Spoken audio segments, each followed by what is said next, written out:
Welcome student, आपका स्वागत है मेरे चैनल पे एजुकेशन फॉर ऑल पे। और आज की क्लास में हम सैम्पलिंग पढ़ेंगे। सैम्पलिंग में हम कुछ टॉपिक्स कवर करेंगे। ये सैम्पलिंग का जो पूरा टॉपिक है इसको हम 3 क्लासेस में कवर करेंगे। अगर आप नेट की प्रिपरेशन करते हो एजुकेशन से या फिर एमएड की प्रिपरेशन कर रहे हो तो आपको मेरी क्लास बहुत ही आपके लिए बहुत ही महत्वपूर्ण होगी और आपके लिए बहुत ही उपयोगी होगी। और मैं गरिमा आज मैं सैम्पलिंग पढ़ाने जा रही हूँ। चलिए हम देखते हैं कि 3 क्लासेस में कौन कौन से टॉपिक हम कवर करेंगे। हाँ, अगर एजुकेशन से आप नेट की प्रिपरेशन कर रहे हो तो यूनिट 6 में आपको ये टॉपिक्स मिल जाएंगे तो नेट के सिलेबस में। तो चलिए आइए देखिए 3 टॉपिक कौन कौन से हम कवर करेंगे। पहली क्लास में हम concept of universe and sample cover करेंगे। सेकंड में characteristic of a good sample के क्लासेस में होगी। और तीसरी होगी टेक्निक्स ऑफ सैम्पलिंग, यानी जिसमें probability and non probability sampling को हम पढ़ेंगे। तो सबसे पहले हम देखेंगे concept of universe and sample, यानी हम इसमें यूनिवर्स का कॉन्सेप्ट और सैम्पल का कॉन्सेप्ट देखेंगे। उसके बाद जो है सैम्पलिंग देखेंगे। तो चलिए सबसे पहले स्टार्ट करते हैं। चलिए लेक्चर को स्टार्ट करते हैं। अगर आपको मेरा लेक्चर पसंद आता है तो आप मेरे चैनल को सब्सक्राइब करें और लाइक करें और शेयर करें।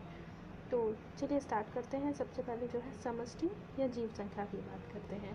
सबसे पहले देखते हैं सांख्यिकी में जीव संख्या या जिसे समष्टि भी कहा जाता है, यानी हम जो समष्टि है या जीव संख्या को इंग्लिश में यूनिवर्स और पॉपुलेशन कहते हैं और इसको समष्टि भी कहा जाता है। समष्टि का मतलब होता है जैसे समग्र रूप की बात हम कर रहे हैं।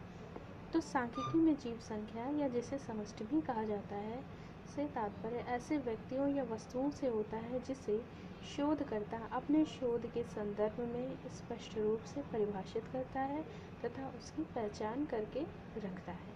आइए कलिंगन के हिसाब से देखें तो इन्होंने कहा कि जीव संख्या से तात्पर्य वस्तुओं, घटनाओं एवं लोगों की किसी भी अच्छे ढंग से परिभाषित वर्ग के सभी सदस्यों से होता है। इन्होंने कहा चाहे कोई वस्तु हो, कोई घटना हो या फिर लोग हो, उनका जो वर्ग है उनके सभी सदस्यों की बात यहाँ की जाती है। आगे देखते हैं सांख्यिकी अर्थ में इसका मतलब व्यक्तियों के अलावा किसी भी तरह की वस्तुओं या सदस्यों से होता है।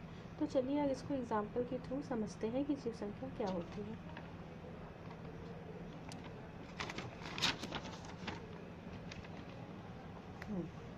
तो जैसे एग्जाम्पल के तौर पर हम देखें कि पुस्तकालयों में किताबों की संख्या, यानी पुस्तकालयों में किताबों की कुल संख्या की यहाँ बात की जा रही है। विश्वविद्यालयों में शिक्षकों की कुल संख्या की बात की जा रही है। शहर में डॉक्टरों की संख्या आदि। इसी तरीके से आगे हम देखते हैं जीव संख्या सामान्यतः 2 तरीके की होती है, एक परिमित जीव संख्या और एक अपरिमित जीव संख्या। परिमित जीव संख्या यानी फाइनाइट पॉपुलेशन, अपरिमित जीव संख्या यानी इनफाइनाइट पॉपुलेशन। परिमित जीव संख्या के अंतर्गत कहा जा रहा है कि परिमित जीव संख्या वैसे जीव संख्या को कहा जाता है जिसके सदस्य की गिनती की जा सकती है, यानी हम जिनको काउंट कर सकते हैं वो फाइनाइट पॉपुलेशन होती है। उदाहरण के तरीके से हम देख सकते हैं शिक्षकों का समूह।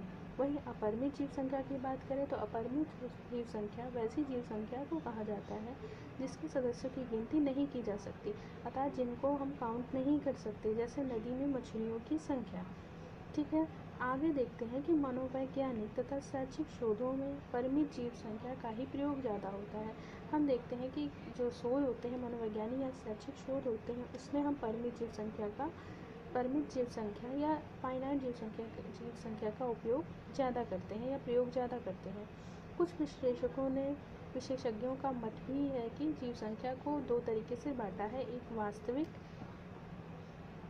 जीव संख्या के रूप में और एक कल्पनात्मक जीव संख्या के रूप में भी बांटा है। तो वास्तविक जीव संख्या का तात्पर्य यहाँ है वैसी जीव संख्या से होता है जिसका अस्तित्व वास्तव में है, एक्चुअली जो अस्तित्व जिसका हो, हमारे रियल पॉपुलेशन बोला जाएगा, रियल जो हो। और दूसरी बात जो है, उदाहरण के तौर पे अगर हम देखें तो पुस्तकालयों में किताबों की संपूर्ण संख्या। वहीं अगर कल्पना की बात करें, जो हम कल्पना करते हैं, जैसे ऐसी जीव संख्या से होता है जिनका अस्तित्व काल्पनिक होता है, यानी कि जो वास्तविकता में होते नहीं हैं, जिनको हम कल्पना के रूप में देखते हैं, जैसे भूत प्रेतों की संपूर्ण संख्या इत्यादि। ऐसा कुछ विशेषज्ञों का मानना है। आगे हम देखेंगे, अर्थात अगर हम देखें कि जो जीव संख्या है या समष्टि है वो किसी भी वस्तु या घटनाएं हो, किसी भी वस्तुओं की बात करें या घटनाओं की बात करें या फिर लोगों की बात करें, उनका जो एक ग्रुप है उनमें जो है जो उनके जो टोटल नंबर्स हैं उनकी बात इसमें करते हैं। दूसरा नंबर है प्रतिदर्श की बात हम करें तो प्रतिदर्श में जो है ये क्या है, सैंपल क्या होता है कि जीव संख्या से चुनी गई वह संख्या जो जीव संख्या का प्रतिनिधित्व करती हो। अभी हमने प्रतिनिधि जीव संख्या पढ़ा, जो जीव संख्या है सैंपल क्या करता है, उसी जीव संख्या का क्या करता है, प्रतिनिधित्व करता है। अब मान लीजिए इसको एग्जाम्पल के थ्रू हम देखते हैं, या मान लिया जाए कि शोधकर्ता किसी विश्वविद्यालय के 10,000 छात्रों के संपूर्ण जीव संख्या से 1,000 छात्रों को चुन लेता है, तो यह चुने हुए 1,000 छात्रों का संपूर्ण एक प्रतिदर्श का उदाहरण होगा। इसको चित्र के माध्यम से भी देख लेते हैं। मान लीजिए ये हमारी जीव संख्या है, जैसे विश्वविद्यालयों की कुल छात्र कितने हैं, 10,000 हैं। इसमें से अगर हम 1,000 छात्रों को चुनाव कर लेते हैं तो ये हमारा सैंपल होगा। ये क्या कहलाएगा, ये प्रतिदर्श कहलाएगा, और जो कि इस पूरे जीव संख्या का क्या करेगा, प्रतिनिधित्व करेगा। चलिए आगे देखते हैं।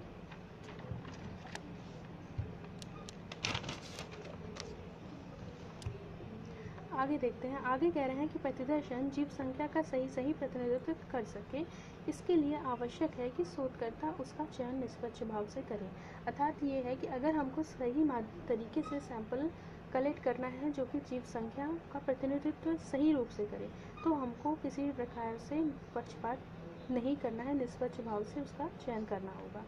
चलिए आगे देखते हैं कि प्रतिदर्शन क्या होती है, सैंपलिंग क्या होती है। कलिंगन ने कहा कि प्रतिदर्शन को परिभाषित करते हुए उन्होंने कहा कि किसी जीव संख्या या समष्टि को उस जीव संख्या या समष्टि के प्रतिनिधित्व के रूप में किसी भी संख्या का चयन प्रतिदर्शन कहलाता है।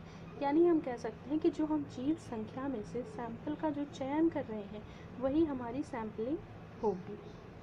आगे देखते हैं कि प्रतिदर्शन की निम्नांकित विशेषता क्या है, कि प्रतिदर्शन क्या होता है, निश्चित संख्या में जीव संख्या से चयन किए गए सदस्यों का एक समूह होता है।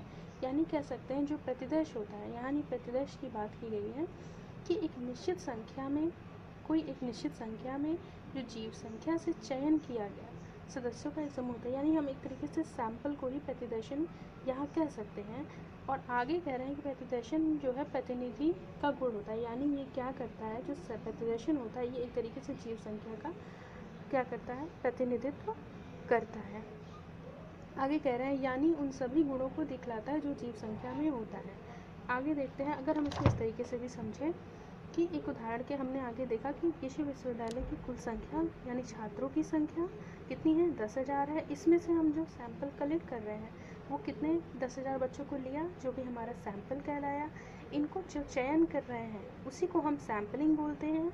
और जैसे 10,000 में से 1,000 बच्चों को चुना, ये हमारी जीव संख्या हुई।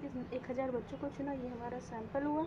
और सैंपल के जो चयन हम कर रहे हैं वो हमारी सैंपलिंग हुई। और जिस मेथड से कर रहे हैं यानी सैंपल प्राप्त करने की जो विधि है या तरीका है या जो प्रक्रिया है वो हम सैंपलिंग, उसको क्या बोलेंगे, सैंपलिंग मेथड। इस तरीके से आज का जो लेक्चर में हमने जीव संख्या, सैंपल और सैंपलिंग का जो कॉन्सेप्ट है वो हमने समझा। और अब हम नेक्स्ट क्लास में जो है characteristic of a good sample देखेंगे। Thank you guys. अगर आपको मेरा लेक्चर पसंद आता है तो प्लीज़ मेरे चैनल को सब्सक्राइब करें, लाइक करें और शेयर करें। Thank you.